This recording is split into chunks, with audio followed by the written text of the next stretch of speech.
David, sort of give us a quick assessment of your group so far in camp at linebacker.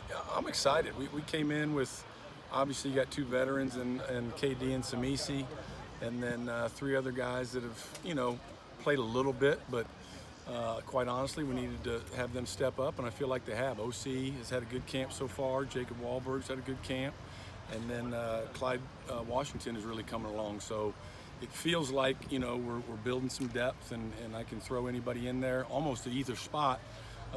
Three or four of them are rotating at both spots, and so I like the way where we're headed. Just Samisi after the year off. Mm-hmm. Just how's he performed, and maybe picked up a little bit where he left off before he got injured last year. The interesting thing is I wasn't, so I don't have a lot of experience with Samisi because he didn't do as much in the spring. Mm-hmm. The one thing I know about Samisi is he's going to go harder than everybody on the field. And so if he's a little rusty, that's okay because he's going to make up for it with his effort and he loves to play. And so he's, I would say classify a little bit rusty, but today I thought he took a step forward. I threw him in there at Mike when we needed him in there, and he's really doing a good job of communicating and looked confident and was flying around. What's Kieran Douglas bring you? He brings leadership. He brings knowledge of the game. He's the quarterback, and he can, get us in and out of fronts. He can make checks. He can do all those things, and then he's just solid. He's where he's supposed to be. He understands his run fits. He understands, his alignments and weaknesses here and there of the defense that he needs to, maybe adjust to. And so I think his playing experience, he wants to be a coach. He's a coach's kid.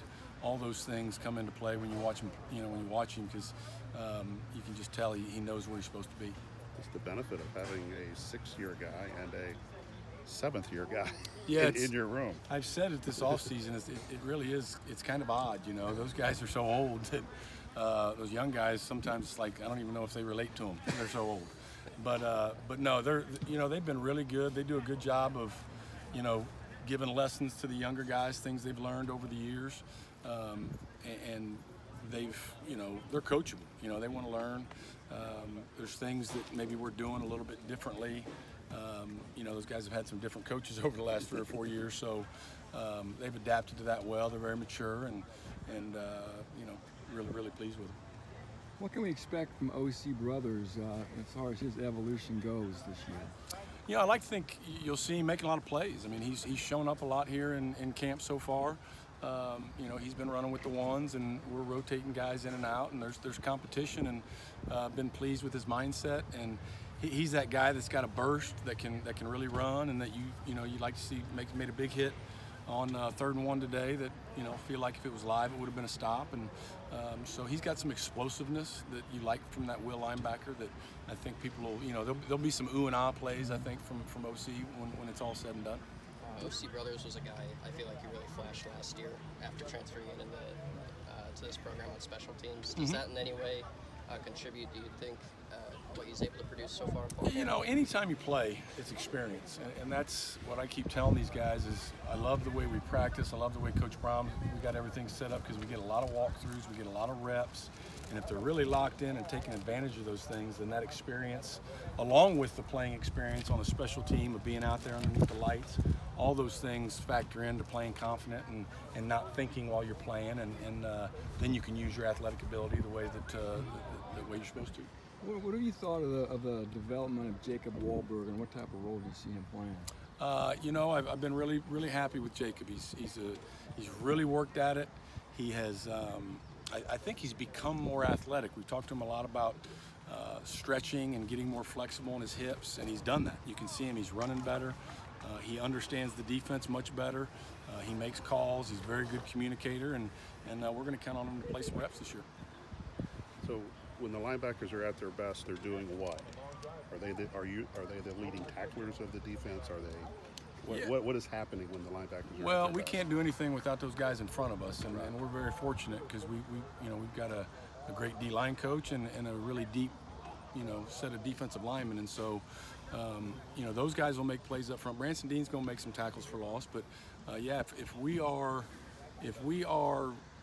keying what we're supposed to key and things, really function the way they're supposed to, then yeah, you'd like to think your inside backers are going to be, you know, in your top 3 of tackles. You know, safeties have become more active as you drop them down in the box, and so that factors in as well, how much we're doing that. But yeah, I'd like to think that those guys should be leading the way. I know Jalen Graham's not practicing with you guys now, but he probably will show up on the field in some capacity. But is there a guy that you've been around similar to Jalen in the past, that just with the versatility that he has to play at all 3 levels of the defense? I said to Coach English the other day, you know, like in the spring, he looked kind of skinny and you're kind of worried about him. And the light went on once he got cleared, whatever, this summer. And I mean, he looks like $1 million. And then until the other day when he went out, like there was times where I was exactly what I'm saying, wow, you know, like you don't see that very often. I mean, he's a special football player. He doesn't get tired. Like there was the end of one practice the other day, and he was running full speed, and I just, you know, there's been a few wow moments where it's like, man, I don't know that I realized last year how really good he is, and how many different things he can do. Coverage, he's looks like he's stronger, you know, bigger. I think he was up to maybe 220, so we can use him in the box if we need to, but then obviously he can play out in space. Right. Ben Crowell's his backup. Yeah. Well, and really, it's a combination of Ben and CJ. Based on situation, offensive personnel in the game, the next guy to come in is more than likely going to be a safety, a defensive back. Okay. If we're playing, you know, a run team, a 21-12 personnel team, then we're always going to have a true guy from my room, a Sam Backer that's 230 pounds plus, and those guys should be able to come in and play on a tight end and give us some run support. You feel like you have the versatility to, you know, if you're playing that spread team, to put guys in there that's their strength, as opposed to maybe playing, you know, Wisconsin, more guys. You know, that's the thing I think we're excited. I know Ron's excited about. Once we get everybody healthy, we've got some DBs. You know, we got some DBs that we can sub in and you know, play, you know, match speed and match athleticism with our defensive backs, and you're starting to see some of those corners come back, and you know, some of those other guys at safety, like, you know, getting Jalen back, and I think it was Antonio Stevens was starting to come on. So yeah, we feel like healthy, you know, we can be really multiple with our personnel.